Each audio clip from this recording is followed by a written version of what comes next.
Hello friends. अभी तक आप हमारी पुरानी वीडियो से जुड़े हुए होंगे तो हम बात कर रहे थे डेंटल, जो हमारी मार्केटिंग है, डेंटल के 7 पिलर्स जो है कि आप एक सक्सेसफुल डेंटल प्रैक्टिस कैसे स्टार्ट कर सकते हैं। और उसके अंदर हम ऑलरेडी बात कर चुके हैं कि प्लेस को रिलेटेड, कि आपको अपना क्लिनिक किस एरिया में, किस जगह पे, क्या लोकेशन के हिसाब से आपको बनाना है, क्योंकि लोकेशन तो एक ही बार डिसाइड होती है एक क्लिनिक की, यूजुअली वो चेंज नहीं होती। फिर हमने बात करी थी उस लोकेशन के हिसाब से आपको क्या प्राइस सेट करने चाहिए अपनी आरसीटी के, अपने कैपिंग के बारे में, उससे रिलेटेड। फिर हमने अपनी थर्ड वीडियो के अंदर बात करी है कि आपको सर्विसेज उस क्लिनिक में अब सर्विसेज क्या क्या प्रोवाइड करनी है, क्योंकि ये जरूरी नहीं है हर सारी की सारी सर्विसेज आपको देनी, क्योंकि हर ऑडियंस अलग है। मेरी जगह चैलेंजेस अलग हैं और आपके जगह के चैलेंजेस अलग हैं। तो आज हमारे साथ फिर से जुड़ चुके हैं डॉक्टर कृष्ण राज, जो कि हमें ये वैल्यूएबल इंफॉर्मेशन दे रहे हैं, अपने व्यूज दे रहे हैं, अपने एक्सपीरियंसेस शेयर कर रहे हैं। पहले तो इन बाकी जो हमारे को इन्होंने नॉलेज दी उनको थैंक यू भी कहना चाहूंगा और वेलकम बैक कहना चाहूंगा। एंड आज हम जो बात करने वाले हैं वो मार्केटिंग को रिलेटेड है, कि आखिरकार आपके पास वो पेशेंट्स कैसे आए। अगर आपने पहले नया नया क्लिनिक खोला है तो आपने पहले अपने 1000 पेशेंट कैसे पूरे करने हैं, और अगर आप ऑलरेडी प्रैक्टिशनर हैं तो न्यू पेशेंट्स आपके साथ और कैसे जोड़ सकते हो। तो welcome back sir. And I think ये टॉपिक काफी इंटरेस्टिंग होने वाला है और आपसे बहुत सारे क्वेश्चन मैंने सोच रखे हैं जो पूछने हैं। तो सर, आप मार्केटिंग के बारे में क्या समझते हैं कि क्या एक डेंटल क्लिनिक है, आखिरकार हम डॉक्टर भगवान है, तो हमें मार्केटिंग करनी चाहिए अपने बिजनेस की? देखिए, पहली बात तो अभी मुझे करीब 20 साल हो गए प्रैक्टिस करते। तो जब शुरुआत में मुझे याद है, जब मैंने पहले पहले अपना क्लिनिक चालू किया था, सारा कुछ रूल के हिसाब से बोर्ड वोर्ड सब कुछ किया था। फिर एक काउंसिल से एक लेटर आया कि आपका जो बोर्ड है वो 3/2 से थोड़ा बड़ा है। तो उस हद तक स्ट्रिक्ट हुआ करते थे काउंसिल कि मार्केटिंग बिल्कुल ही नहीं कर सकते, कुछ भी नहीं कर सकते। जैसे जैसे वक्त बदलता गया, तो लोग जो है समझने लगे, नंबर ऑफ डेंटिस्ट बढ़ने लगे। तो लोगों को ये समझ में आने लगा कि बिना मार्केटिंग के तो नहीं हो पाएगा। और एक बात ये है कि हम पेशेंट्स को, अ, वही पेशेंट्स को वही ट्रीटमेंट्स वही चार्जेस में बेच नहीं सकते। और इससे जो है जाते जाते अपना प्रॉफिट्स भी कम होते जाता है। तो हमको अपने आप को इनोवेट करना बहुत जरूरी है, और ये इनोवेशन के लिए मार्केटिंग इज वेरी इंपॉर्टेंट। तो yes, I agree that marketing होनी चाहिए, और हम मार्केटिंग डेफिनेटली करें, लेकिन एक रेस्पॉन्सिबल मार्केटिंग होनी चाहिए। मैंने कई सारे देखे एडवर्टाइजमेंट्स जो एक लेवल को क्रॉस कर जाते हैं। तो we have to be responsible when we are marketing, because हम अपने profession, we are responsible for our profession also, and we are responsible for patients also. तो yes, marketing is important. Sir, मैंने जब भी कभी मार्केटिंग की किताब पढ़ी है या कोई नॉलेज लेनी चाहिए, तो उसमें जो सबसे पहली इंपॉर्टेंट बात होती है वो होती है यूएसपी की, यूनिक सेलिंग पॉइंट। लेकिन ओवर द इयर्स मैं वो यूनिक पॉइंट नहीं ढूंढ पाया। जब मैंने आप जैसे और भी लोगों से मिला, जुड़ा, तो मैं ये समझ पाया कि कस्टमर सर्विस तो एक यूनिक सेलिंग पॉइंट हो सकता है थोड़ा बहुत। बाकी मेरे को नहीं लगता कि कोई हमारे प्रोफेशन में यूनिक सेलिंग पॉइंट है। तो हम सारे ही डेंटिस्ट एक जैसी सर्विस बेच रहे हैं। सब सब रूट कैनाल करते हैं, सब कैप लगाते हैं, सब कैप में भी वही जिरकोनिया पीएफएम की ऑप्शंस देते हैं। तो क्या मार्केटिंग हमारे बिजनेस में एक चैलेंज है as compare to other business? Yes, yes, definitely. क्या है कि हम रेस्टोरेंट जाते हैं तो पैसे दे करके उसी रेस्टोरेंट में जाएंगे जिसका क्विजीन हमको अच्छा लगे, या जिसका रिव्यूज अच्छा लगे, जिसको हमको खाना अच्छा लगे। मूवी भी हम वही मूवी देखते हैं जिसपे हमको हीरो अच्छा लगता है या हीरोइन अच्छी लगती है, तो उस हिसाब से हम मूवी देखते हैं। लेकिन हमारी एक ऐसी इंडस्ट्री है जहाँ पे हम पैसे ले करके पेशेंट्स को टॉर्चर देते हैं। तो ऐसे सिचुएशन में बिजनेस करना बहुत ही मुश्किल है। और मेनली क्या है कि अगर आप मार्केटिंग इंडस्ट्रीज को कंपेयर करें कि अगर कोई रेस्टोरेंट खुल रहा है तो नेचुरली जो है क्यूरियोसिटी बहुत होती है जो पब्लिक में, कि जब अच्छा नया रेस्टोरेंट खुलने वाला है तो वेट करते रहते हैं लोग। तो जैसे खुल जाता है तो फर्स्ट डे में अधिकतर ऑलमोस्ट 90% 100% कैपेसिटी की हो जाती है। फिर बाद में ये रेस्टोरेंट को ये स्टैंडर्ड्स जितना अच्छा मेंटेन करेंगे तो वो क्राउड उनको मिलता रहेगा। लेकिन जो मेडिकल है, मेडिकल फील्ड में पहले ही दिन कोई नहीं आएगा कि चलो खुल रहा है जाके देखेंगे, ऐसा तो नहीं होता है। तो मेडिकल फील्ड में जो अपना क्लाइंटेल आना, पेशेंट्स का आना, ये कब होता है जब हमारी क्रेडिबिलिटी बढ़ती है। उसके बाद ही लोग, क्योंकि लॉयर और डॉक्टर दोनों अपनी जान हाथ में दे देते हैं, लॉयर के हाथ में भी और डॉक्टर के हाथ में भी। तो ये डिसीजन, ये फैसला लेने के पहले लोग 1000 बार सोचेंगे, लोगों से पूछेंगे, तब जा करके लोग अपने पास आएंगे। तो मार्केटिंग का ये मतलब नहीं है कि हम कुछ एडवर्टाइजमेंट क्रिएट करें जहाँ ताकि लोग हमारी तरफ आकर्षित हो। हमारा जो डेंटिस्ट्री है इसमें मार्केटिंग के दो मेन ऑब्जेक्टिव होते हैं। एक तो ऑब्वियसली लीड जनरेशन ताकि न्यू पेशेंट्स आए। दूसरा एस्पेक्ट जो बहुत इंपॉर्टेंट है वो है क्रेडिबिलिटी। तो marketing should be focused mainly on हमारी क्रेडिबिलिटी को कैसे हम इम्प्रूव करें और कैसे हम लोगों को समझाएं कि हम वी आर अ क्रेडिबल, हम अच्छे डॉक्टर हैं। तो ये इस एस्पेक्ट पे फोकस करना ज्यादा जरूरी है और ऑटोमेटिकली जो है वहां से लीड जनरेशन आ जाता है। ये सर फर्स्ट। सर जब मैंने अपना क्लिनिक स्टार्ट किया 2011 में, मेरे कोई भी घर पे बिजनेसमैन नहीं था।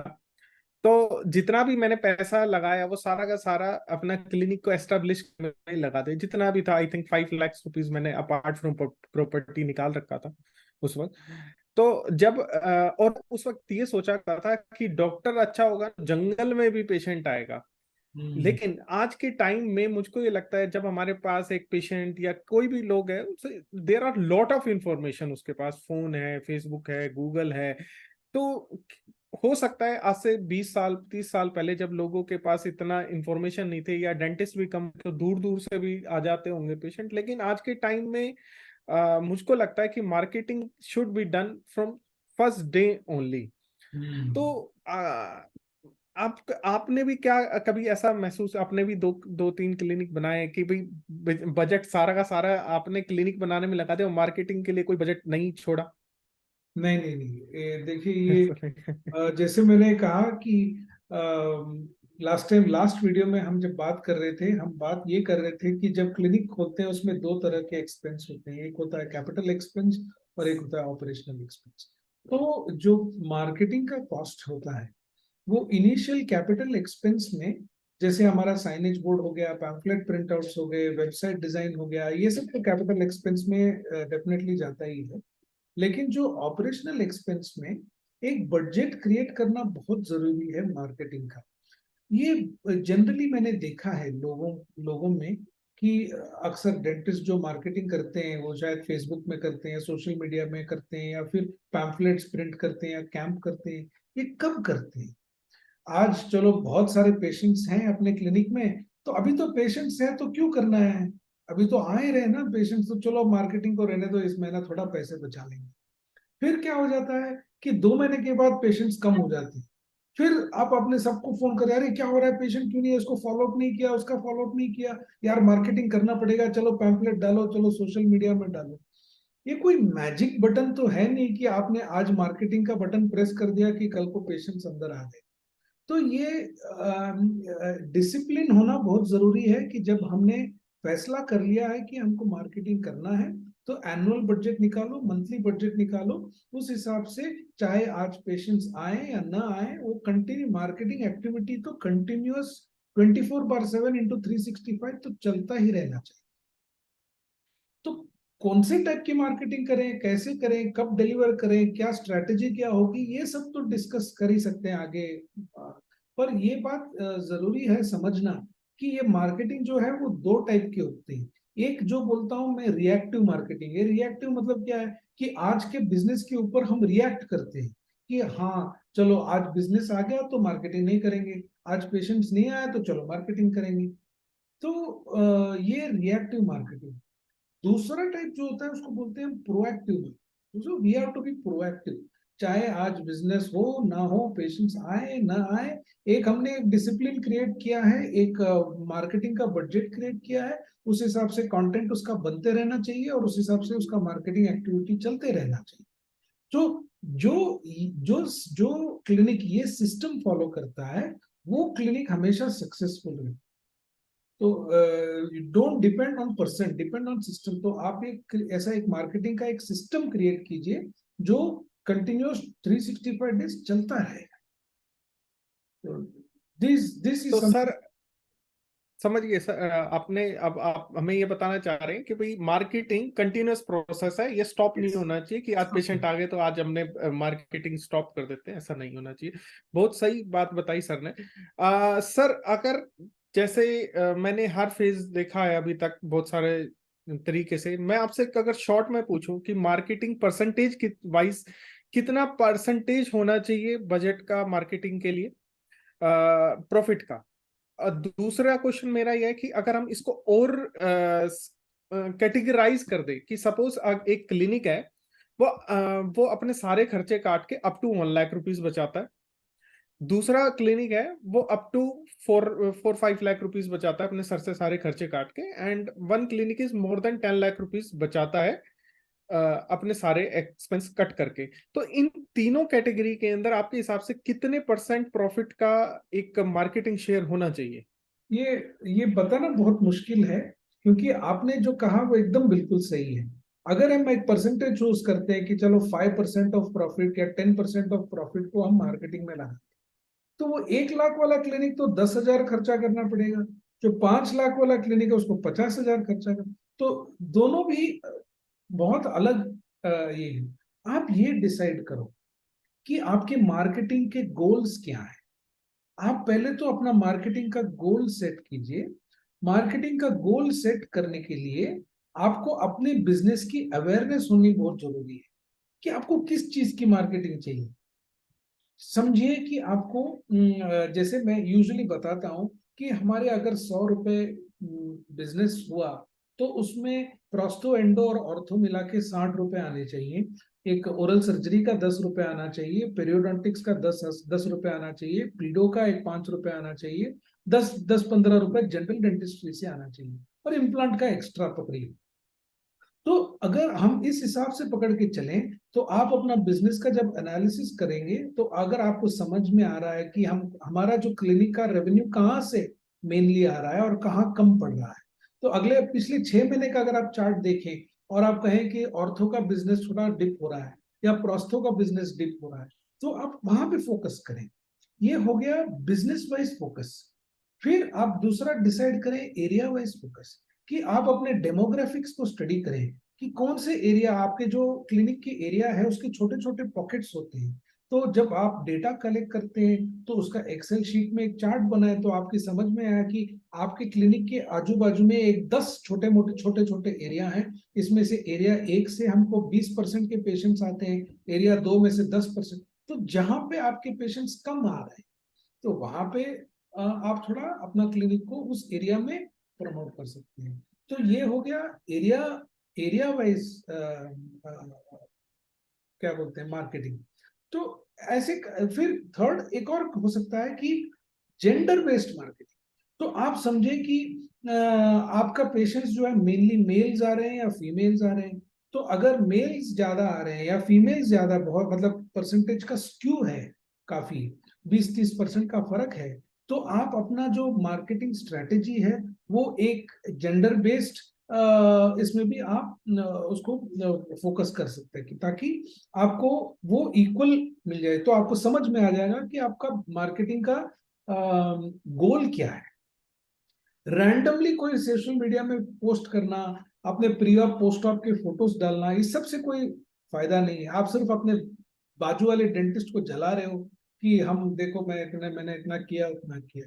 तो ये समझ, मार्केटिंग करने के पहले अपना जो मार्केटिंग का गोल है ये इसको समझना मैं मानता हूँ कि सबसे ज्यादा जरूरी है। ताकि आप उस हिसाब से अपनी स्ट्रैटेजी प्लान करें, चाहे उसमें 10% लगे या 20%। सर आपकी इसी बात से मेरे दिमाग क्वेश्चन यह है कि सपोज मेरे क्लिनिक के अंदर ऑर्थो नॉर्मली, जैसे आपने बताया कि भी 10 to 15% उसका रेवेन्यू रहता है, एंड लेकिन मैं मान लेते हैं कि मेरे मेरे क्लिनिक के अंदर orthodontic is a strong point, सब 30% उससे रेवेन्यू जनरेट हो रहा है मेरे को।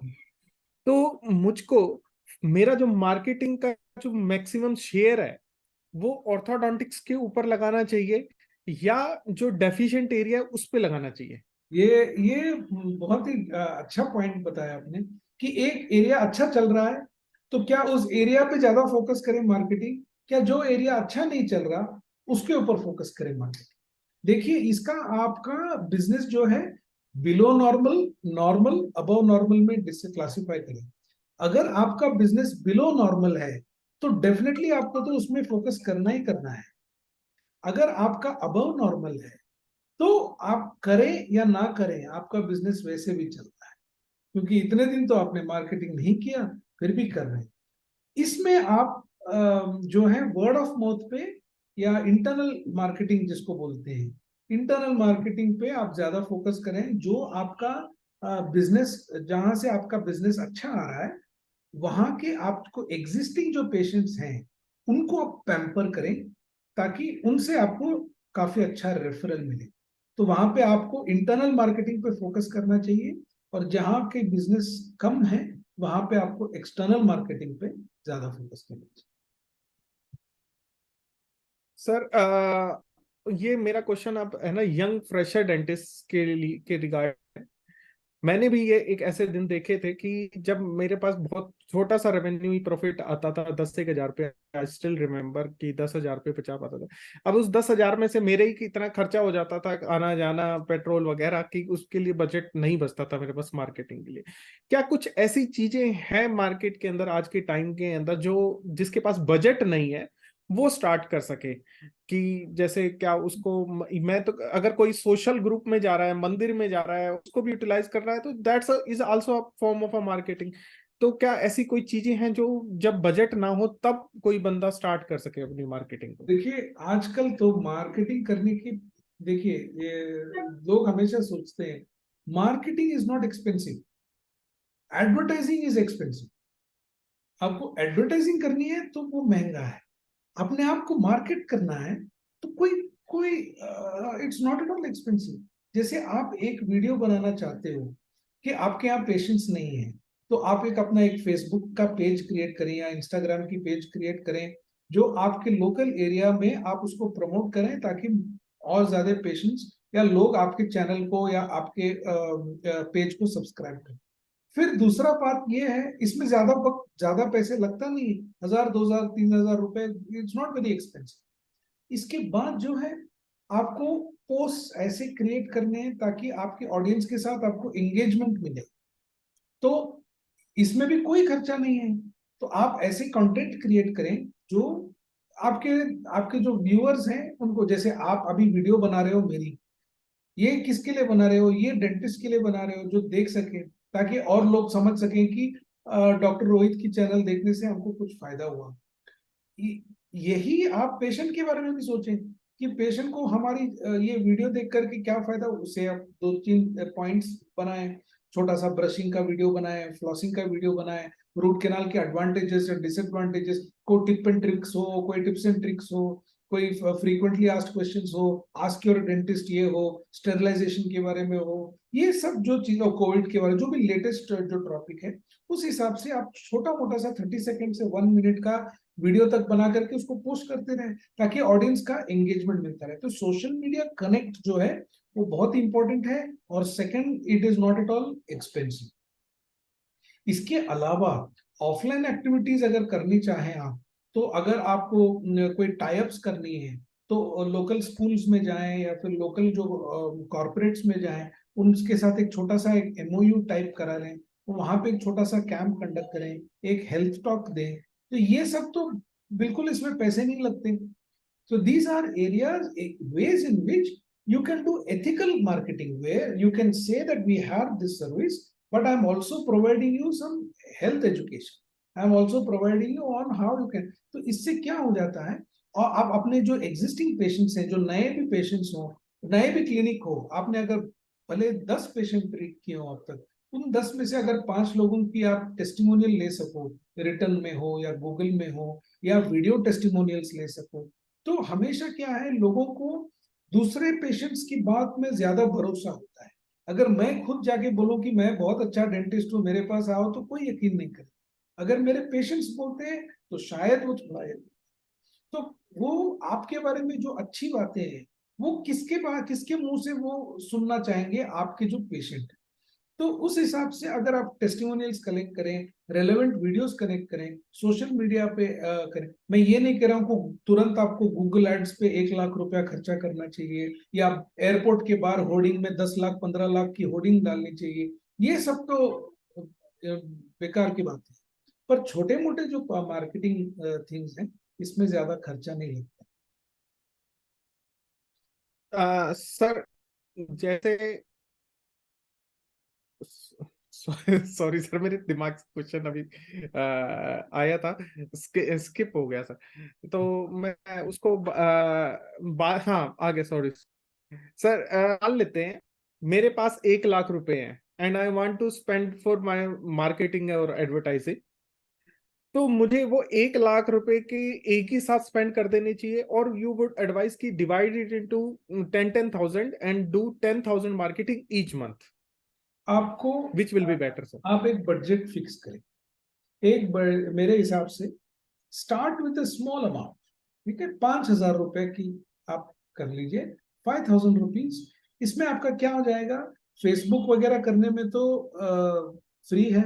अगर आपको पेज प्रमोट करना है, तो आपको कुछ 1,000 रुपीज या 2,000 रुपीज के लोकल एरिया में 1 हफ्ते का वीडियो चला लें, आपको उसको 500 1000 लाइक उसमें आपके आ जाते हैं, 1,000 रुपए के, इसमें जो लोकल एरिया के। फिर आप क्या करें, थोड़ा सा ऑफलाइन में भी खर्चा करें।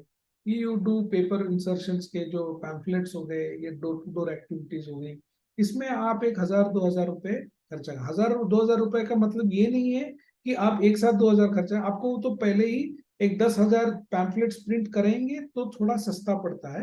तो आप 10,000 का पैम्फलेट या 20,000 पैम्फलेट प्रिंट करेंगे तो उसका 8-9 हजार रुपया कुछ लगेगा। तो आप उसका जो है हर हफ्ते 1,000 1,000 रुपए के 1,000 पैम्फलेट्स जो है न्यूज़पेपर्स में इंसर्ट करें। वो एक इंसर्शन का चार्ज लेते हैं कुछ 50 पैसे पर पेपर का। तो 1,000 अगर आपको इंसर्शन करना है तो 500 रुपीज उसका लगता है, और प्रिंटिंग कॉस्ट अनदर 500 रुपीज लगता है।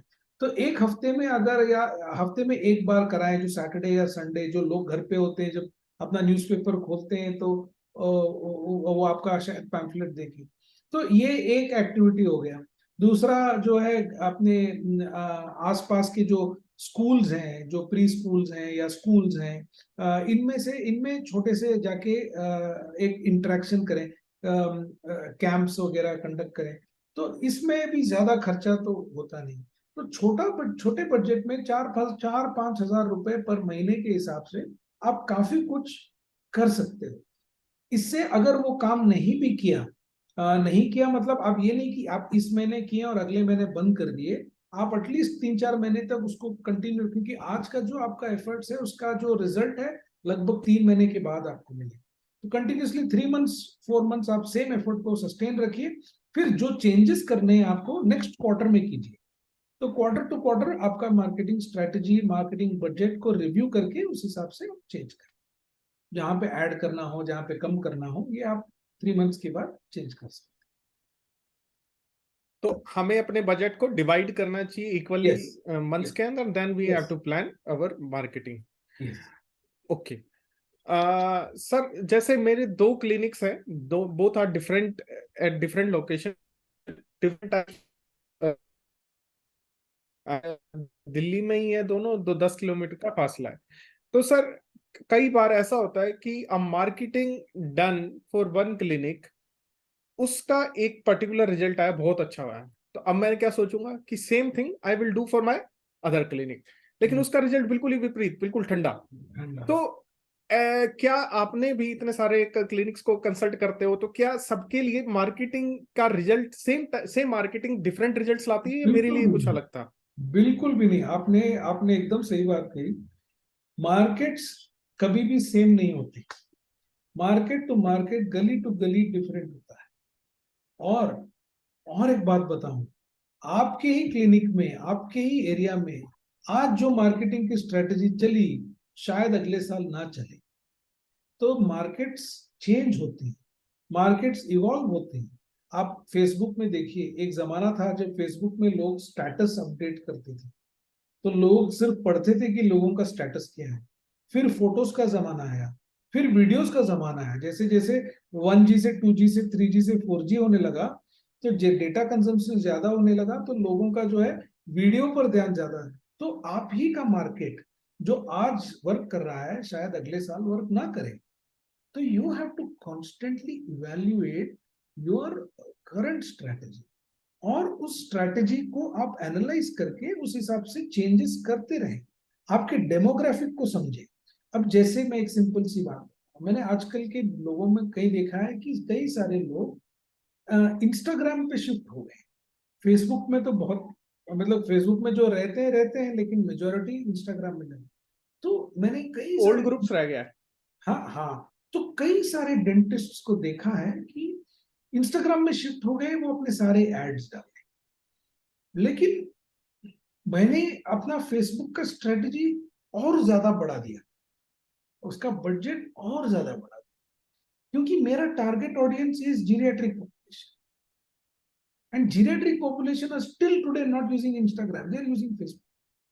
तो आप आपका ऑडियंस के हिसाब से आपको अपनी स्ट्रेटजी क्लियर होनी चाहिए कि आपका जो टारगेट ऑडियंस है वो क्या कंज्यूम कर रहा है। जीरियाट्रिक पॉपुलेशन, अगर आपको, मतलब मेरा practice mainly focused on implants है, तो उस हिसाब से अगर आपका अलाइनर और ऑर्थो बेस्ड फोकस्ड हो, तो आप उस हिसाब से अपनी ऑडियंस डिफाइन करें, और उस हिसाब से अपनी मार्केटिंग की स्ट्रेटेजी करें। मैंने ऐसे कई, मैंने जब एक कंसल्टेशन की एरिया है, मैं जाता हूँ वहां पे बैंगलोर में, साउथ बैंगलोर में एक एरिया है जयनगर, ठीक है। अब वहां पे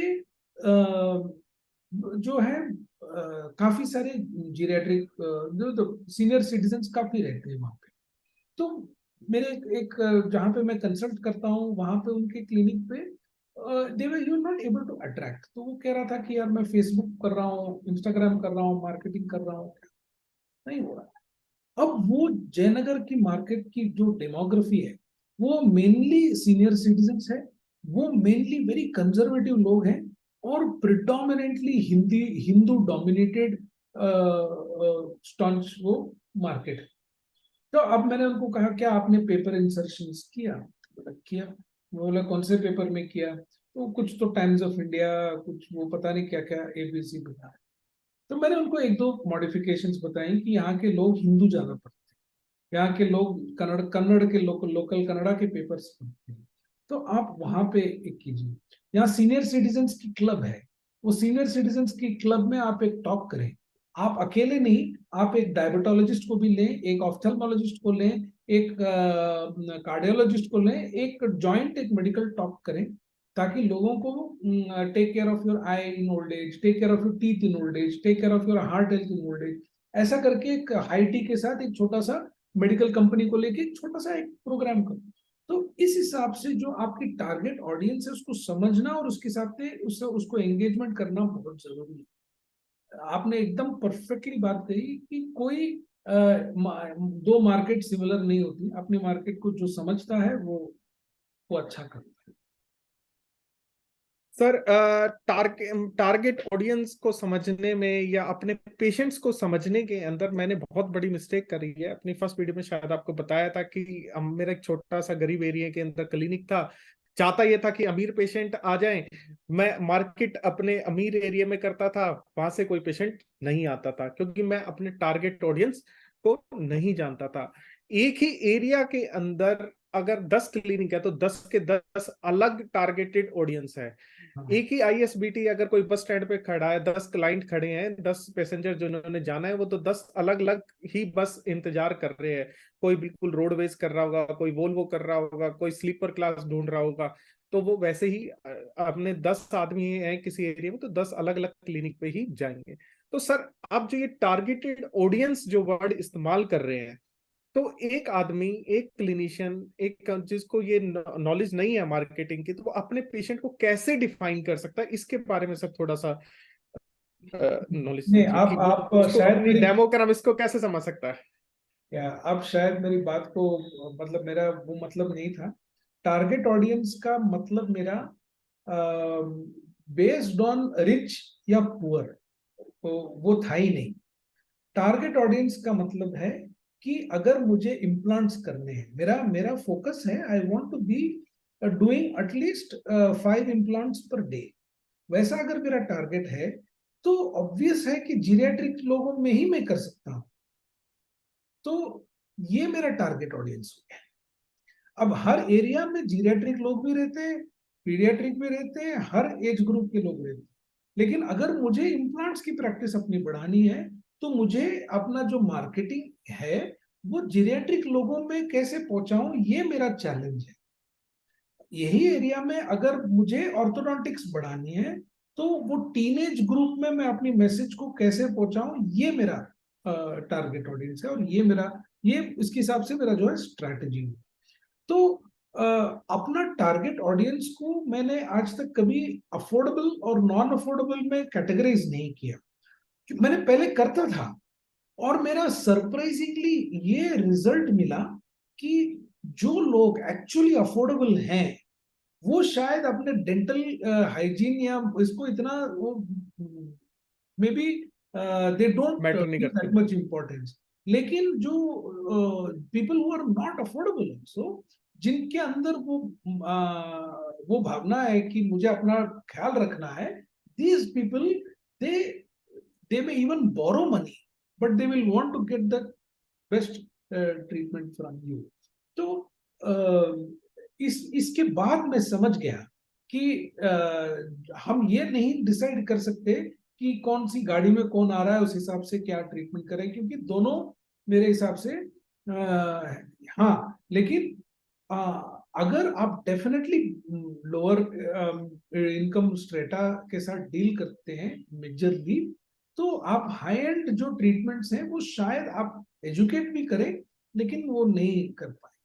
तो आपका जो बिजनेस नंबर्स हैं उसको देखिए, आपने कितने इम्प्लांट्स करे। आपने अगर 6 महीने में कोई भी इम्प्लांट्स नहीं करी और सारे आपके पेशेंट्स आरपीडी की तरफ जा रहे हैं, एक आध पेशेंट्स एफपीडी की, तो आपका मार्केट बता रहा है कि क्या बिक रहा है क्या नहीं बिक रहा है। अब वहां पे जाके आप इम्प्लांट्स को कितना भी बेचना चाहोगे तो वो नहीं बिकेगा। तो you have to understand your market in that. You cannot change the market. You can change your marketing to do the treatment for your market. या तो अपनी जगह चेंज करके कहीं और कर। सर एक प्रॉब्लम, मैंने जब मार्केटिंग को समझने लगा, मैं भी एक बार एग्रेसिव हो गया था कि I will do aggressive marketing. मैंने मार्केट किया, बहुत सुंदर सी वेबसाइट बनाई, उसको फेसबुक के ऊपर, गूगल एड्स के ऊपर भी प्रमोट किया।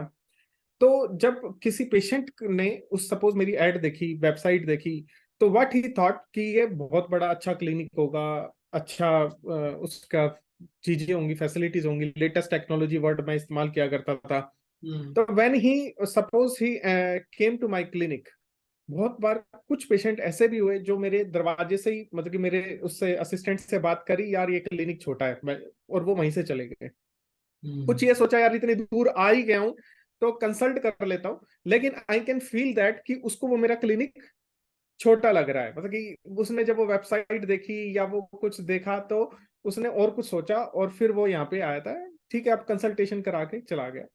कुछ ऐसे भी मिले जो जिन्होंने सोचा कि ठीक है यार, मेरा पिछला डेंटिस्ट तो बहुत महंगा था, ये सही जगह पे आ गया, मेरे पैसे भी बच जाएंगे, और उसने करा लिया। तो क्या हमें अपना जो अपनी जो चीजें हैं, अपना क्लिनिक के बारे में, अपनी स्किल्स के बारे में बिल्कुल मार्केटिंग में बिल्कुल राइटली प्रेजेंट करना चाहिए, या उसके साथ थोड़ा बहुत तोड़ मरोड़ के अपने आप को एक बेटर डॉक्टर बता के इस तरीके से भी पेश किया जा सकता है? नहीं, ये देखिए, ये मतलब it's a very complicated question. तो कैसा है, मैंने मैंने हमेशा मार्केटिंग जो है एक एक एम्बियंस पे नहीं किया है, मैंने हमेशा मार्केटिंग ट्रीटमेंट्स पे ही किया है। लेकिन ये बात आपने जो कही वो सही है कि जो पेशेंट अंदर आता है वो डॉक्टर को देखने से पहले ही ये डिसाइड कर लेता है कि मैं ये यहाँ पे ट्रीटमेंट करूंगा या नहीं करूंगा। अब डॉक्टर से बात करने के बाद वो ये डिसाइड करता है कि चलो बाइसेप स्केलिंग करा लें या फिर या सारा कुछ यहीं से करा लें। लेकिन जो जो अपना क्लिनिक का एम्बियंस है वो और जो लोग हैं, जो प्रोफेशनल टाइप ऑफ सेटअप है, ये डिसाइड करता है कि पेशेंट्स चाहे तो वो अंदर मतलब ट्रीटमेंट कराएं या नहीं कराएं। तो मेरे हिसाब से अगर आप सोचें कि अगर आपको किसी डॉक्टर के पास जाना है, अगर मुझे किसी डॉक्टर के पास जाना है तो मैं क्या करूंगा, मैं क्या सोचूंगा? मैं ये सोचूंगा कि क्या ये रिव्यूज चेक करूंगा, डॉक्टर के बारे में पूछताछ करूंगा, फिर अंदर जाऊंगा और फिर बाद में चेक करूंगा कि मैं ये हॉस्पिटल में जा रहा हूँ तो ये हॉस्पिटल का सबसे जो सीनियर डॉक्टर है वो मेरा जो है एग्जामिन इलाज कर रहे एग्जाम, हाँ। तो मेरे जो कुछ रिक्वायरमेंट्स होते हैं तो ये रिक्वायरमेंट्स मेरे पेशेंट्स के भी होंगे।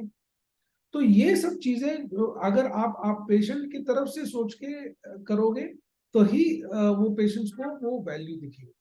हर पेशेंट जो है ना, हर हर कोई पेशेंट कोई भी चीज हो, चाहे चाहे वो मेडिकल फील्ड हो या फिर आप दुकान में जाके ब्रेड भी खरीदना हो, तो लोग क्या देखते हैं? अगर दो ब्रेड पीसेस देखते हैं, देखेंगे कि ये कितना सॉफ्ट है, ये कितना ताजा है, इसका मार्केटिंग, इसका पैकिंग डेट कितना है, इसका मैन्युफैक्चर डेट कितना है, ये होल व्हीट है या ब्राउन है, ये मल्टीग्रेन है। कोई कोई तो कितना स्लाइसेस भी गिन लेंगे उसमें कि इसमें 20 है, इसमें 24 है। हैं। तो कोई रेट चेक करेंगे। तो एक छोटा सा ब्रेड खरीदने में एक आदमी के दिमाग में हजार चीजें जाती है। और जब खास करके जब मेडिकल या डेंटल ट्रीटमेंट कराना हो लोगों का तो डेफिनेटली लोग तो सोचेंगे ही सोचेंगे। तो उनको सारा कुछ बेस्ट चाहिए और सारा कुछ अफोर्डेबल चाहिए। अब उनको वो एक ग्रे एरिया है कि जो लोग पैसे देने के लिए रेडी होंगे प्रीमियम सर्विसेज के लिए, और वो लोग होंगे जो पैसे देने के लिए रेडी नहीं होंगे लेकिन फिर भी चाहेंगे तो वो बेस्ट सर्विस है।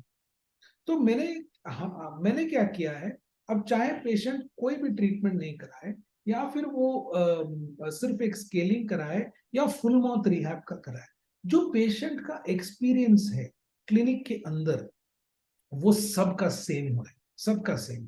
चाहे वो 1,000 रुपए वाला स्केलिंग का पेशेंट हो या 8 लाख रुपए वाला फुल माउथ का केस हो। तो जनरली जो पेशेंट्स हमें पैसे दे करके बाहर जाता है उसके मन में ये लगना चाहिए कि मैंने जितने पैसे दिए उससे ज्यादा मुझे उसका वैल्यू मिला। तो ये तो वो उसकी एक्सपेक्टेशन होती है ना। तो उस एक्सपेक्टेशन को फुलफिल करना तो पेशेंट अंदर होने की बात है, लेकिन अट्रैक्ट करने के लिए ये एक्सपेक्टेशन सेट करना भी जरूरी है। तो हमें हमारे हिसाब से जो आइडियल क्लिनिक हम विजन करते हैं अपनी उसको प्रेजेंट करें, और जब पेशेंट्स एक्सपेक्टेशन के साथ आए उस एक्सपेक्टेशंस को फुलफिल है उसको एक्सेल करने की 100% कोशिश करें। तो ये तभी जा करके अपना क्लिनिक जो है दिसंबर 2023, दिसंबर 22 से जनवरी में बेटर होगा, जनवरी से फरवरी, फरवरी से मार्च में ऐसे बेटर होते जाएगा। तो मेरे हिसाब से showcase the best possible thing you have imagined about your clinic, then you will be under pressure कि मुझे तो ऐसे आई हैव टू शोकेस, मैंने दिखा दिया, आई हैव टू परफॉर्म। अपने आप को वो पुश पुश में काफी फर्क पड़ता सर जब मैंने मार्केटिंग को इम्पोर्टेंस समझी तो उसके बाद मैंने भी मार्केटिंग करी। उसके बाद हमने ऐसा भी किया कि दूसरों के लिए वेबसाइट डिजाइन करने लग गए, उनके लिए प्रमोशन करने लग गए। एक कमी जो मेरे अंदर भी थी और बाकी लोगों के अंदर भी मैंने देखी, वो ये देखी कि हर कोई है ना, ये तो रोता रहता है कि मेरे पास नए पेशेंट नहीं आ रहे, क्योंकि हर किसी की डिजायर ग्रोथ की होती है। है। वो मार्केटिंग के ऊपर एक बार डिसाइड भी कर लेता है, ठीक है यार, एक बार पैसा लगाते हैं इसके ऊपर भी, देखते हैं। Everybody try marketing in his career. तो वो मार्केटिंग करते हैं। कई बार क्या होता है कि वो मार्केटिंग अपने पैसे से तो रेडी हो गए, लेकिन उसकी जो मेंटेलिटी है डॉक्टर की, या जो क्लिनिक का जो एटमोस्फियर है, वो रेडी नहीं है मार्केटिंग के लिए। मेरा भी नहीं था। जैसे किसी को एड एड चला दी, सपोज गूगल एड चला दी, आप पर्सन कॉल्ड, वो तो हो सकता है कि शाम के 8 बजे भी कॉल कर ले, और उस वक्त डॉक्टर के जाने का टाइम हो गया, तो वो फोन नहीं पिक कर रहा, इवन फिर उसको वो रिप्लाई भी नहीं करेगा। या मान लेते हैं कि उसके बाद कभी फोन आ गया और अब रिसेप्शन वाले ने उठाया, पेशेंट को पेन हो रहा है और वो कह रहा है कि आप 3 दिन बाद आ जाओ। Why he would come after, उसे तो पेन आज है, इसी वक्त है। So we should be ready to accept नए patient, our clinic should be ready, our staff should be ready, they should be willing, उसका इंतजार कर रहे हैं ये करने का। तो क्या आपने भी इस तरीके की, आप इतने सारे कंसल्टेशन करते हैं, तो क्या आपने भी इसी तरीके की कुछ मिस्टेक्स या चीज देखी? मैंने आज तक मेरे मेरे पहले जो मेरा क्लिनिक था, मेरे बाजू में एक डेंटिस्ट था, उससे मैंने काफी सीखा है, और मेरे मेरे जो बॉस थे उससे भी काफी सीखा। एक अभी परसों की एग्जांपल बताता हूँ। अभी 4 दिन पहले संडे था, और मेरे एक बहुत ही करीबी दोस्त की वाइफ का डेथ हो गया। अब मैं वहां पे था, फ्यूनरल में, सब हॉस्पिटल में कर रहा था, तभी कोई एक न्यू पेशेंट का फोन आया कि सर दांत में दर्द है। अब मेरे मन में था कि अरे यार, इसको सब कैसे छोड़ के जाए, लेकिन मेरे मन में हमेशा यही है कि मेरे से जितना होगा, जब भी होगा, मैं करूँ।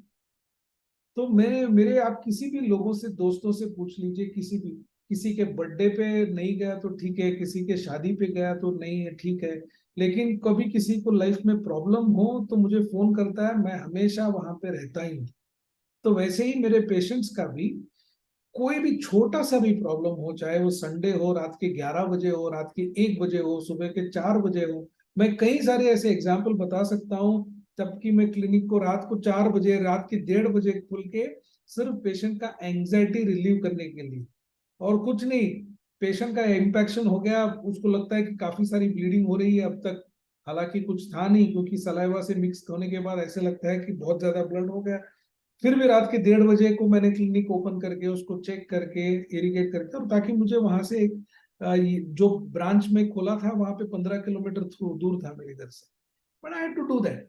तो आपको नए पेशेंट्स हो चाहे पुराने पेशेंट्स हो, आपके कभी भी कोई भी पेशेंट फोन करता है, आपको आपका सब कुछ, वेकेशन हो या जो भी हो, छोड़ छाड़ के पेशेंट जो है वो नंबर 1। क्योंकि हमें हमेशा, हमारे क्लिनिक में भी सब सब यही मानते हैं कि हम जो चलाते हैं वो मंदिर जैसा है, और हम लोग सब पुजारी हैं। हम सब पुजारी हैं, भगवान तो सिर्फ वही है जो अंदर आता है। इस हिसाब से एक सर्विस की मेंटालिटी रखो, आपको कभी वो लगेगा नहीं कि अरे यार किसका फोन आ गया यार, ये क्यों कर रहे हैं यार, चलो कल आ जाओ यार, दवाई ले लो यार, ये कल आ जाओ, कोई प्रॉब्लम नहीं। ये वाला जो माइंडसेट होता है ना, उसको आप निकाल के फेंकिए। ये निकाल फेंकने के लिए ना मेरे पास एक तरीका है। हमेशा कोई जब आपको पेशेंट फोन करता है और बोलता है कि सर दर्द हो रहा है, सर कुछ आप देख लो ना सर प्लीज, आपके मन में इमीडिएटली यही आता है कि यार इसको टालें कैसे। तो आप अपने मन में ना गिनती कीजिए, 1 2 3 4 5। जैसे मन 5 पहुंचेगा तो तुरंत आप बोल दिए आ गया, मैं आ जाऊंगा, आप आ जाओ, बस सोचो नहीं, 5 गिनती करो और तुरंत डिसीजन लो, जैसे भी हो जो भी हो पहुंचो। पहले 2 बार आपको खराब लगेगा, तीसरी बार से जो आपको दुआएं मिलेगी। अब मैं बता रहा हूं, जब कोविड के टाइम में मैं अपना क्लिनिक, कोई भी हो, प्राइम मिनिस्टर हो या कोई भी हो, मैंने अपनी क्लिनिक बंद नहीं की। ना वैक्सीनेशन था ना कुछ था। ग्लव्स के लिए मैं 1500 1800 रुपए बॉक्स देकर के ग्लव्स लेके, फिर भी मैंने कंसल्टेशन फ्री रखी, ताकि जो पेशेंट्स हैं, जो फंसे हुए हैं यहाँ पे, जिनको दर्द हो, उनका इलाज हो। उनकी दुआएं हैं, जो आज मेरी क्लिनिक जो है वो कोविड के बाद बिजनेस डबल डबल हो गई, ट्रिपल हो गई। तो ये जो आपको पता नहीं चलता कि आपको ये जो आपका बिजनेस का टर्न अराउंड है ना, वो किस से, कहाँ से होगा। तो मेरे हिसाब से ये एक मेन चीज था जो आपने वो एग्जाम्पल बताई, ये एक मेन चीज था जहां से मेरे क्लिनिक का कंप्लीट टर्न अराउंड। सर जब हम ऑफलाइन मार्केटिंग की बात करते हैं तो फर्स्ट चीज, दो ही चीज आती है दिमाग में, या तो कैंप आता है या पैम्फलेट्स और होर्डिंग्स आते हैं।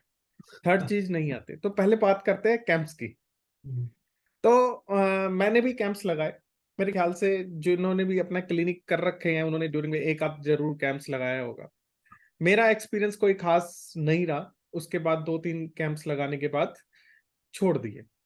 तो अ, हो सकता है कि मेरी मिस्टेक रही हो कि मैंने राइट लोकेशन पे ना लगाया हो, राइट तरीके से ना लगाया हो, राइट ऑडियंस को नहीं कैच किया हो, या राइट मतलब कि कैंप तो लगा रहा हूँ लेकिन मेरे पास कोई ऑफर ही नहीं है उनको देने के लिए कि वो मेरे पास क्यों आए। तो अगर मैं अभी फिलहाल कैंप्स के बारे में बात करूं, अगर कोई लगाना चाहता है या आप अपने एक्सपीरियंस शेयर करना चाहे कि जिससे कोई सीख सके कैंप्स के रिलेटेड, तो वो ये कैंप्स जो है इसको कंसिस्टेंटली कीजिए। एक साल अगर आप स्कूल में करते हो तो एक साल करके फायदा नहीं है। आपको हर एवरी ईयर सेम टाइम पे आपको अपनी सर्विस देनी है। ये एक, ताकि आप अगर एक बच्चा है जिसको आप देख रहे हो सेकंड स्टैंडर्ड से, नेक्स्ट ईयर वो थर्ड में आ गया, नेक्स्ट ईयर वही बच्चा फोर्थ में आ गया, फिफ्थ में आ गया, तब जाके वो फिफ्थ में जब आएगा तब जाके वो आपका पेशेंट बनेगा। तो तुरंत जो है कैंप्स में आपने एक साल किया, आपने अपने आप को बता दिया कि हमारी क्लिनिक है, तो कोई नहीं आने वाला। तो आप कैंप ये सोच करके कीजिए कि मुझे कम्युनिटी को सर्विस करना है, तो बिजनेस अब से आप से आएगा। आप ये सोच के करेंगे कि मुझे आज बिजनेस चाहिए और मैं कैंप करूंगा, तो वो नहीं होगा, क्योंकि इसके लिए काफी पेशेंस लगता है। सेकेंड बात क्या है कि हम स्कूल्स में, आज भी आप स्कूल में जाएं, आप बोलेंगे मुझे कैंप करने हैं, तो प्रिंसिपल क्या बोलेगा, नहीं यार बहुत सारे डेंटिस्ट हैं यार, छोड़ो। अब उनको पता है ना आप क्यों कैंप कर रहे हो, ऐसा नहीं है कि आप कोई कम्युनिटी सर्विस करने आए, आप उनको भी पता है यार पेशेंट्स के लिए आ रहे हैं और कुछ नहीं। तो कैसे हम मैनेजमेंट को अप्रोच करते हैं, इसमें भी बहुत अब जाके मैं अगर प्रिंसिपल को बोलूंगा कि मुझे आपके स्कूल में कैंप कंडक्ट करना है, तो प्रिंसिपल तो ये बोलेगा नहीं यार, हम जब टाइम होगा तब आपको बता देंगे, आप अपना नंबर छोड़ के चले जाइए। लेकिन मैं अगर जाके प्रिंसिपल से बोलूंगा कि सर मैं यहाँ पे आपकी स्कूल के पास में अपना क्लिनिक है, आपके स्कूल से बहुत बच्चे आते हैं मेरे क्लिनिक में ऑलरेडी, तो मुझे आपके पेशेंट्स की जरूरत नहीं है, लेकिन अब मैंने आपके स्कूल के बच्चों में ये देखा है कि केरीज बहुत ज्यादा है, या फिर माल ऑक्लूजन है, या फिर कुछ और बहुत सारे बच्चों में ये है। तो आप प्लीज अपने टीचर्स को बताएं कि अपने क्लासेस में एक ओरल हाइजीन का जो है लेक्चर दे दें कि दांत कैसे करें, साफ करें या करें, बस ये as a responsible citizen I wanted to inform you. तब प्रिंसिपल क्या बोलेगा, डॉक्टर साहब आप ही क्यों नहीं बता देते। तो अगर हमको एक चीज चाहिए तो हम डायरेक्टली उसको मांगने से अच्छा आप उनको ऐसे तरह से अप्रोच करें ताकि वो खुद अपने आप से ऑफर करें। तो वो चीज जो है, अब जैसे डॉक्टर रोहित आए, तो डॉक्टर रोहित को मैं पूछता कि मेरे अपने इंटरव्यू में बुला लो, मुझे अपने चैनल में करो, तो डेफिनेटली वो तो नहीं करेगा, अच्छा सर मेरे पास तो और भी टाइम है, करेंगे। अब मेरे दोस्त ने थ्रू कुछ बुलाया, बुला रहे यार बहुत अच्छा डॉक्टर है ये है। तब रोहित जाके पूछे कि सर मुझे क्लिनिक, मुझे आपका एक कुछ इंटरव्यू। तो कोई भी अगर हमें चीज चाहिए हो तो डायरेक्टली सिर्फ माँ देती है और कोई नहीं देता। तो कैसे अप्रोच करना, ये बहुत बड़ी बात है कैंप्स सर। या कैंप्स के हिसाब से this is what I would like to say, तो डू इट कंसिस्टेंटली। टीचर्स का भी ख्याल रखो, स्टाफ का भी ख्याल रखो, वहां पे जो जो नर्सेज होते हैं या जो आयाज होते हैं, सब सभी का इक्वली कीजिए।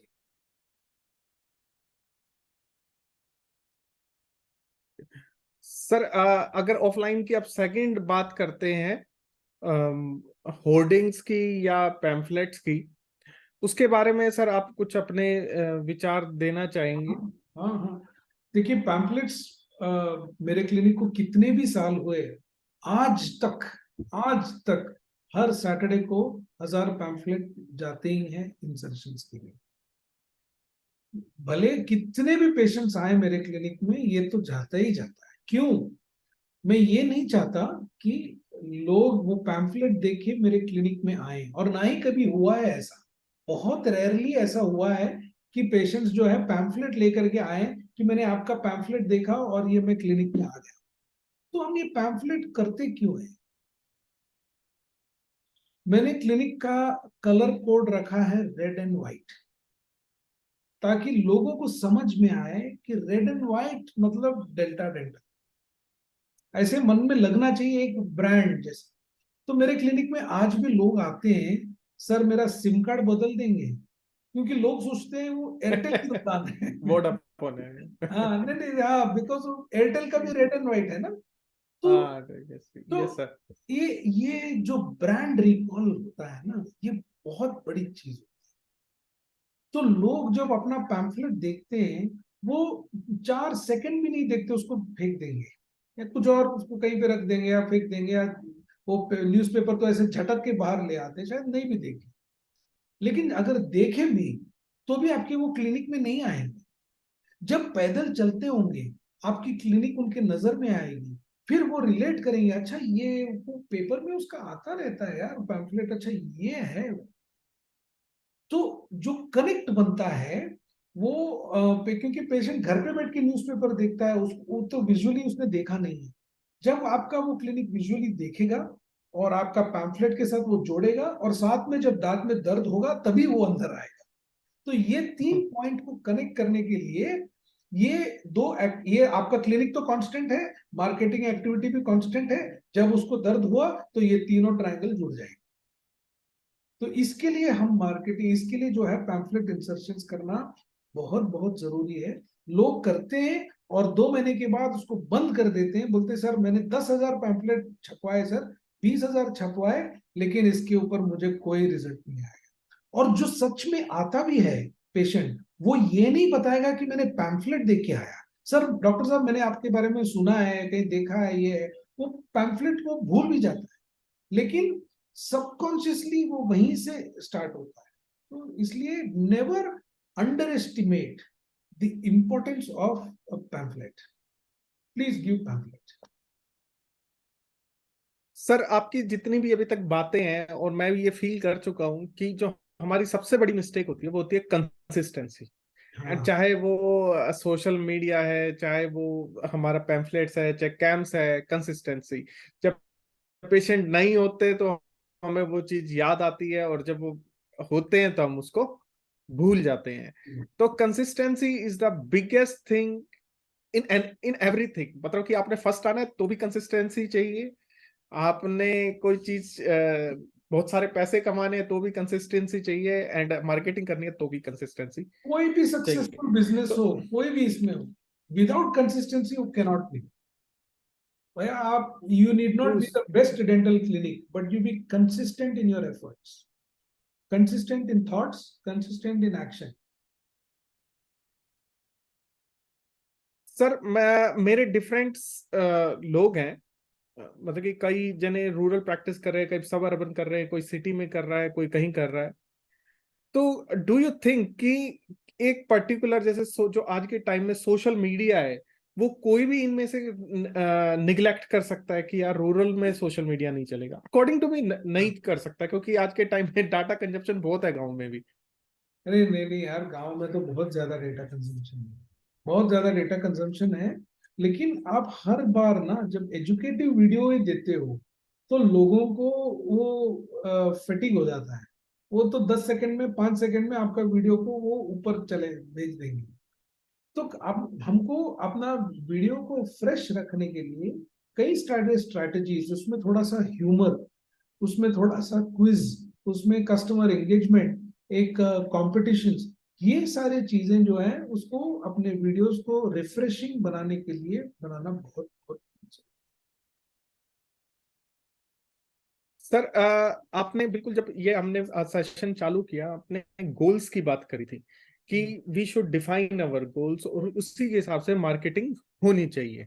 हम्म। It's true. लेकिन हम जनरली, मैंने भी ये गलती करी है, और लोग आज भी मेरे पास अगर डेंटिस्ट का पैम्फलेट आता है तो उसमें ना 10 डेंटिस्ट है, 10 के पैम्फलेट एक जैसे होंगे, बस पैसे ऊपर नहीं। पहले क्लिनिक का नाम होगा, फिर उसके बाद सारी सर्विसेज के नाम लिखे होंगे, फिर एक स्टार बना के उसमें लिखा होगा कंसल्टेशन फ्री, और या फिर 50% ऑफ ऑन ट्रीटमेंट्स। सिर्फ एक ही पैटर्न होता है, चाहे मैं कितने मर्जी क्लिनिक्स का देख लूं। तो जब हम मार्केटिंग कर रहे होते हैं, हमारा जो सबसे ज्यादा होता है ना कि भाई ये 10 रुपए हैं, 10 रुपए में जितना कुछ लपेट सकते हैं, जितने तरीके के कस्टमर हमारे पास आ सकते हैं उसको ले लो, इम्प्लांट का भी ले लो, आरसीटी का भी ले लो, या किसी चीज का ले लो। तो क्या हमें सिर्फ सिंगल सर्विस को एट अ टाइम मतलब कि एडवर्टाइज करना चाहिए, या ये सिस्टम चलता है? चलो यार, क्योंकि आपके पास तो अब अगर आपने ये फैसला किया कि पैम्फलेट्स जो है जैसे आपको परमानेंटली करना है, तो आप एक 10,000 ये करो, जब ये खत्म हो जाएगा तो अगले बार से ट्राई करो यार, ट्राई करने में क्या है। अब मैंने एक अपना पैम्फलेट प्रिंट कराया जो लोगों को बहुत पसंद आया।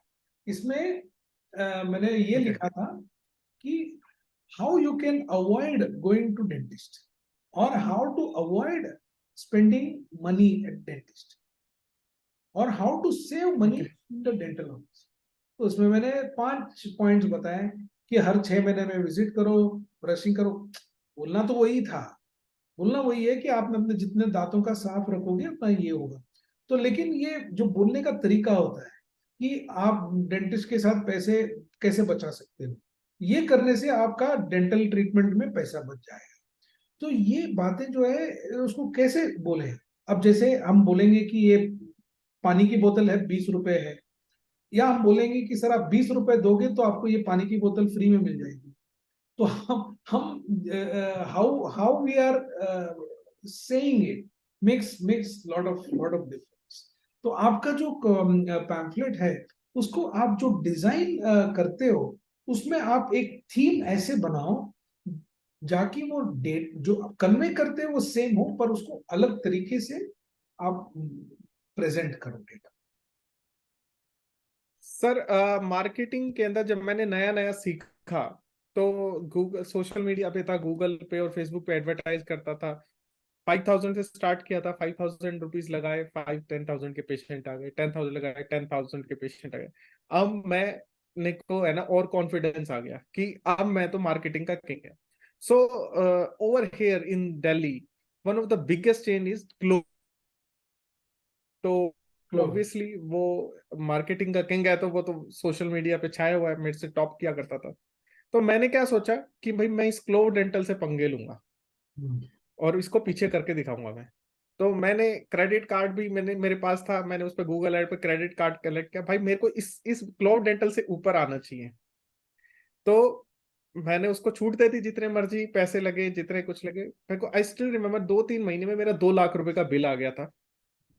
पेशेंट मेरे पास वही 15-20 हजार रुपए के आए थे, एंड मैं उस चीज के अंदर घाटा खा गया था। सो सम मैंने उस 2-3 लाख रुपए को जो नुकसान खाने के बाद ये सीखा कि ब्रांडिंग, अपने आप को ब्रांड दिखाना बहुत अच्छी बात है, लेकिन पहले एक स्टेबल बिजनेस हो जाना चाहिए, ताकि आप उस खर्चे को अफोर्ड कर सको कि भी मैं ब्रांड बन गया, जैसे आपने बताया कि भी एक इमेज बनाना या वो करना। तो आपको क्या लगता है कि जो ब्रांडिंग प्रोसीजर है वो हमारा फर्स्ट डे से होना चाहिए, या कुछ टाइम के बाद उसके ऊपर खाली सिर्फ ब्रांडिंग के ऊपर पैसा खर्च करना है, या नहीं? अब मैं सिंपल सी बात बताऊं, ब्रांडिंग की क्यों इतनी इंपॉर्टेंस होती है।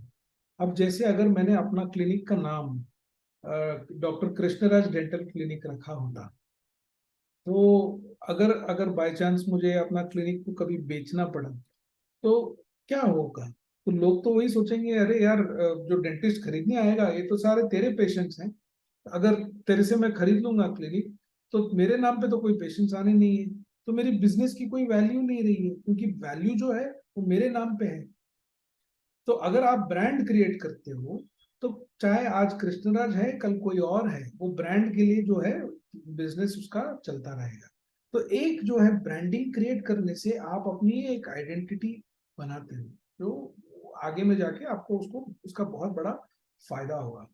दूसरी बात आपने कही कि स्पेंड फॉर एसईओ वगैरह आपका ऊपर गूगल में ऊपर आने की। क्लोव तो करीब करीब 15 से 20 लाख महीने, हर महीने सिर्फ एसईओ में लगा देता है। तो हम तो उनसे compete कर ही नहीं सकते, और ना ही करना चाहिए। उनके अपने अपने हमारे एक बात समझ लीजिए, मैंने आपको शायद लास्ट इसमें भी बोला था कि अगर आपके पेशेंट्स महीने में 50 या 60 हों, तो आप जितना भी ब्रांडिंग कर लें, जितना भी मार्केटिंग कर लें, आपके जो 50-60 पेशेंट हैं, जो महीने में नए पेशेंट्स आते हैं, ये 100-200 के नहीं बनने वाले। आप कुछ भी कर लीजिए, क्योंकि ये आपका एरिया और डेंटिस्ट पॉपुलेशन और वो अवेयरनेस और पेइंग कैपेसिटी, ये सारा डिसाइड कर चुका है कि आपके क्लिनिक में कितने पेशेंट्स आएंगे। अगर वो आप मार्केटिंग करेंगे तो 50 से शायद वो 55 होगा या 60 होगा, कुछ महीने 40 होगा, लेकिन वो इसके इर्द गिर्द ही होगा। तो मार्केटिंग के जो मैंने स्टार्टिंग में कहा था कि दो इम्पोर्टेंट गोल्स हैं, एक लीड जनरेशन है ताकि नए पेशेंट्स आए, और दूसरा ये है कि आपकी क्रेडिबिलिटी बने। जब मार्केटिंग से आप क्रेडिबिलिटी अपनी बढ़ाते हो, तो जो नॉर्मल पेशेंट्स भी आते हैं, वो एक ट्रीटमेंट के बजाय 2 ट्रीटमेंट कराते हैं, 2 के बजाय 4 कराते हैं, तब जाके आपका जो है बिजनेस डबल होता है, ट्रिपल होता है, ना कि आपके पास सैकड़ों पेशेंट्स आए। तो हमेशा यही है कि मेरे दो दो क्लिनिक होंगे। आपका एक क्लिनिक है जो 50 रूट कैनाल करता है, एक क्लिनिक होता है जो 100 रूट कैनाल करता है। तो देखने में तो आपको यही लगता है कि ये 100 रूट कैनाल करने वाला क्लिनिक वो बहुत सक्सेसफुल है, लेकिन ये पेशेंट जो क्लिनिक 50 रूट कैनाल करता है, उसमें 55 पेशेंट हैं, उसको 55 पेशेंट को रूट कैनाल चाहिए, उसमें 50 कराया। और ये क्लिनिक में 200 पेशेंट हैं जिसको रूट कैनाल चाहिए, और उसने 100 कराया। तो अब जो है, obviously now you feel this is a better performing clinic. तो आपका जो एफिशिएंसी ऑफ क्लिनिक है, वो अगर आपको बढ़ाना है, तो आपको क्रेडिबिलिटी आपका इंप्रूव करना जरूरी है, जो मार्केटिंग का सेकंड। हमेशा लोग सोचते हैं कि सिर्फ lead generation is the only goal, but credibility improve करना equally important, if not more important in our service, in our medical field. Sir video लंबी हो रही है, मेरे 2-3 क्वेश्चन बचे हैं इंपॉर्टेंट। फर्स्ट मेरा क्वेश्चन ये है कि अगर कोई बिगिनर है जिसने आज हमारी वीडियो देखी है और अब सोच रहा है कि अब मेरे को कुछ मार्केटिंग के लिए करना चाहिए, तो उसके लिए कुछ इजी स्टेप्स जो उसको फर्स्ट स्टेप, सेकंड स्टेप या थर्ड स्टेप करना हो, तो वो क्या करना हो अपनी स्ट्रेटेजी को डिफाइन देखिए, करने के अपने लिए और मार्केटिंग एग्जीक्यूट को करने दो के लिए? में डिवाइड कीजिए, मार्केटिंग को 2 में डिवाइड कीजिए, एक ऑनलाइन मार्केटिंग होगा, एक ऑफलाइन मार्केटिंग। ऑनलाइन मार्केटिंग के लिए पहले तो अपना वेबसाइट कीजिए, फेसबुक कीजिए, इंस्टाग्राम कीजिए, और अपने वीडियोस बनाइए अपने आप, और उसके साथ कस्टमर एंगेजमेंट, जो पेशेंट एंगेजमेंट है, अपने फेसबुक के लाइक से, इंस्टाग्राम के लाइक से बढ़ाएं, वो बढ़ाएं, इसमें ज्यादा खर्चा नहीं। ऑफलाइन एक्टिविटीज के लिए आप पैम्फलेट्स करें, आप बाजू के जो लोकल सोसाइटीज हैं वहां पे जाके अपना टॉक्स दें, चेकअप कैंप्स करें, स्कूल्स में करें, कॉर्पोरेट टाइप्स करें। तीसरी चीज जो है, जो बिजनेस नेटवर्किंग बोलते हैं, बीएनआई टाइप के जो नेटवर्किंग बहुत सारे ऑर्गेनाइजेशंस हैं, या लोकल रोटरी क्लब हैं, इंटरेक्ट क्लब्स हैं, लायंस क्लब हो गया, इन सब से आप जाके, जो बिजनेस नेटवर्किंग के ग्रुप्स हैं, वहां पे जाके आप अपना भर्ती कराएं, तो वहां से आपके जो क्रॉस रेफरेंस हैं, क्रॉस रेफरेंसेस हैं, वो आ जाए। और आपके अलाइड जो बिजनेसेस हैं, चाहे वो पास के डायग्नोस्टिक सेंटर हो या कुछ और ऐसे अलाइड बिजनेसेस हो, उनके साथ, अगर वो शॉप इन शॉप मॉडल हो या फिर उनके साथ कोई रेफरल सर्विस हो, ये इनके साथ आप बात कर सकते। तो ये दो मेनली जो ऑनलाइन एक्टिविटी है और ऑफलाइन एक्टिविटी, इनको आप डिवाइड करके बजट फिक्स करके स्टार्ट करें। तो सर क्या हमारे बिजनेस में कोई यूएसपी, यूनिक सेलिंग पॉइंट बनाया जा सकता है या नहीं?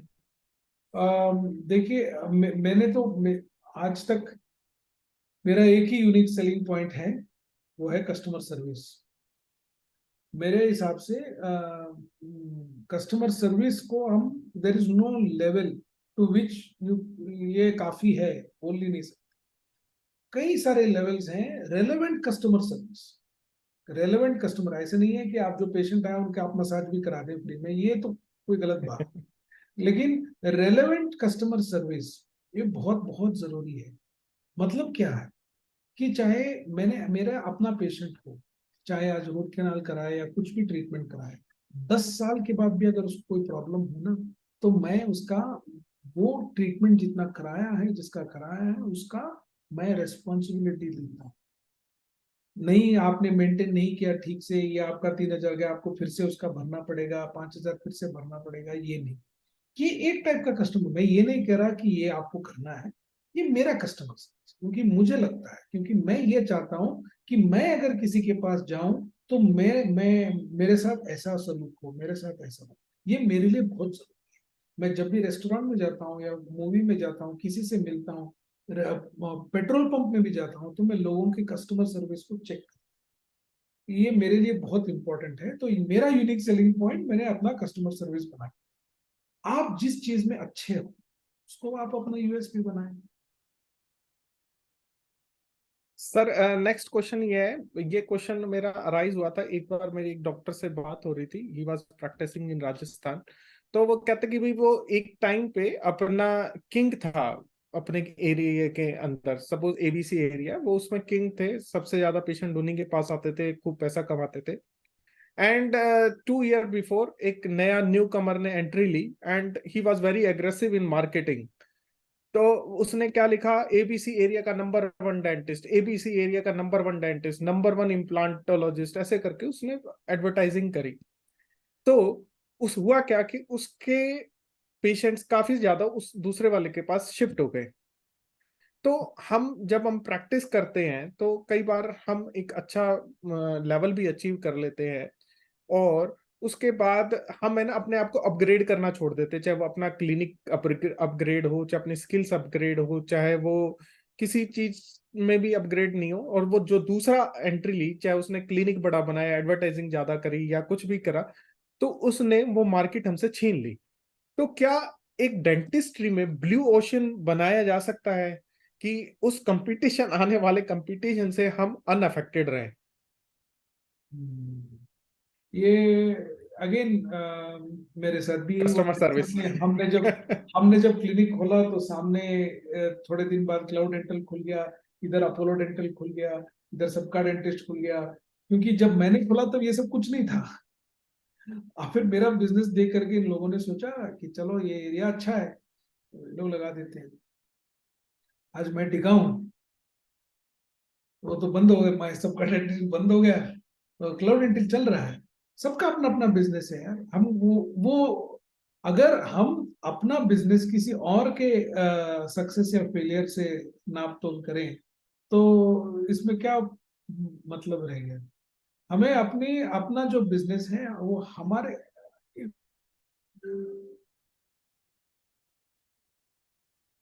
आवाज आ रही है? सर डिस्कनेक्ट हो गया था। हाँ पता नहीं, शायद मेरा इंटरनेट ऑफ हो गया। पर रिकॉर्डिंग अभी भी चालू है, तो आपको शायद थोड़ा वो एडिटिंग करना पड़ेगा। कोई नहीं सर, वो ब्लू ओशन के ऊपर था कि क्या आप जब बता रहे थे कि वो उसी बात को दोबारा कंटिन्यू कर लेते। हाँ नहीं, ये हमारे पेशेंट्स, हमारा बिजनेस अगर हम किसी और के हाथ में सौंपे तो ये अच्छा नहीं है। हमें अपने बिजनेस के टॉप में रहना चाहिए। अगर सामने वाला आ करके हमको ये सिखा सकता है कि वो हमारे पेशेंट्स हमसे छीन सकता है, तो डेफिनेटली हम वो नहीं दे रहे हैं जो हमारे पेशेंट्स को चाहिए।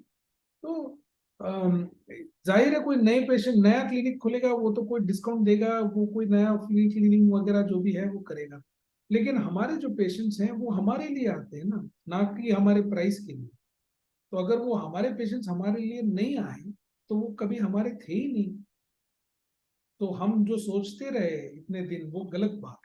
तो हमको अपने आप को अ, हमेशा सुधारते रहना चाहिए, सुधारते रहना चाहिए। और मैं ये मानता हूं कि अगर कोई क्लिनिक 2 महीने या 3 महीने के बाद भी बस वही चलता रहा तो मतलब क्लिनिक पीछे जा रहा है। हर 2 महीने या 3 महीने में आपने अपने आप को कुछ ना कुछ अपग्रेड करना है, चाहे इंफ्रास्ट्रक्चर में हो, चाहे सर्विस में हो, चाहे कोई भी चीज में हो, प्रोटोकॉल्स में, ऑडिट्स में, स्टैंडर्ड ऑपरेटिंग प्रोसीजर्स में। ये कोई भी आपको रिफाइन करते रहना है ताकि पेशेंट का जो कस्टमर एक्सपीरियंस है उसको आप बेहतर बना सकें। ये एक कांस्टेंट फिनोमिनन होना चाहिए, तभी जाके आप अपने कंपटीशन से मीलों दूर जा सकते।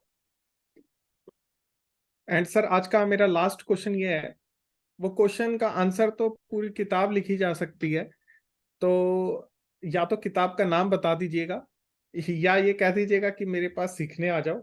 ये मेरा पर्सनल क्वेश्चन है कि भाई how to sell our treatment और our self to our audience. Yeah, this is okay. Let me put it like this: your communication skills. मैंने आपको फर्स्ट वीडियो में बताया था कि एक पेशेंट है जो बोलता है कि भैया डॉक्टर साहब आप भले थोड़ा ज्यादा चार्ज कर लें लेकिन आप इसे ट्रीटमेंट कराओ। ये अगर ये लेवल आपको वहां तक पहुंचना है तो आपके मन में, पेशेंट के मन में आपके बारे में जो है वो काफी रेस्पेक्ट बढ़ना चाहिए। तो आप भले ही आप दुनिया के सबसे बेस्ट डेंटिस्ट हो लेकिन कोई नया पेशेंट आता है उसके लिए आप जीरो हो। आप अमिताभ बच्चन हो सकते हो लेकिन you have to start from zero. तो you have to build, you have to work hard, you have to work hard to earn the trust of every patient. क्योंकि ये पेशेंट घर जाता है, खाना खाता है बीवी बच्चों के साथ, वो टेबल में जो डिस्कशन होता है वो उसमें आप ही होते हैं। तो आप क्या चाहते हैं कि वो आपके बारे में कैसे बात करे? अरे वो डॉक्टर महंगा था, या उसने सही से नहीं किया, अरे बहुत दर्द हुआ, या फिर वो कहे कि नहीं बहुत अच्छा डॉक्टर। और ये बहुत अच्छा डॉक्टर तब नहीं बोलता जब आपने बहुत अच्छा ट्रीटमेंट किया हो उसका, ये तभी बोलता है जब आपने उसका ख्याल रखा। तभी वो, क्योंकि उसको पता नहीं कि आपने कितना अच्छा कार्विंग किया है। तो अपने आप को सेल करने के लिए पेशेंट के मन में जाके, पेशेंट के तरह सोच के, पेशेंट क्या चाहता है, पेशेंट बच्चा है तो बच्चे की तरह, अगर पेशेंट का मुंह में दर्द है तो अरे आपको तो तकलीफ होती होगी, खाना खाने में तकलीफ होती होगी, सोने में तकलीफ होती, अरे डॉक्टर साहब करेक्ट बोले, आप करेक्ट बोले। इससे क्या होता है, पेशेंट लगता है कि ये डॉक्टर मेरे को समझता है। जब तक पेशेंट के मन में ये नहीं आए तब तक वो आपकी बात मानेगा नहीं। इसके लिए एज अ नेचर हमें कंपैशनेट होना बहुत जरूरी है। पेशेंट की तरफ एम्पैथेटिक होना और पेशेंट की तरह सोचना बहुत जरूरी है। तो जितना आप वैसे सोचोगे वैसा, जैसी सोच वैसा वैसा कर्म, वैसा कर्म वैसा फल। सर अब मेरे क्वेश्चंस खत्म हो गए हैं। जाते जाते जब आपने एक वर्ड लिया था इंटरनल मार्केटिंग, तो मैं इसके ऊपर थोड़ा सा ब्रीफ अगर आप कर देंगे कि भाई इंटरनल मार्केटिंग क्या होता है और एक्सटर्नल मार्केटिंग क्या होता है, और ताकि लोगों को जो देख रहे हैं उनको लीड मिल जाए कि इस पे हमें इंटरनल मार्केटिंग पे वर्क करना है या एक्सटर्नल पे करना है। नहीं नहीं, देखिए इंटरनल मार्केटिंग ये होता है कि आपके जो पेशेंट्स आपके यहाँ ट्रीटमेंट करा के या आपके यहाँ विजिट करके जो बाहर जाते हैं वो आपके ब्रांड एम्बेसडर्स बने, ताकि वो और पेशेंट्स को रेफर करें, और वो तभी रेफर करेंगे जब वो खुद खुश हो। तो internal marketing is motivating your existing patients to refer more patients towards you, so they should be your brand ambassadors. क्योंकि नए पेशेंट्स का आना 6 गुना ज्यादा महंगा है जा, ताकि अपने पेशेंट्स को, एग्जिस्टिंग पेशेंट्स को रिटेन करने से। तो incentivize in terms of monetarily, in terms of kind, या आप जैसे भी चाहें।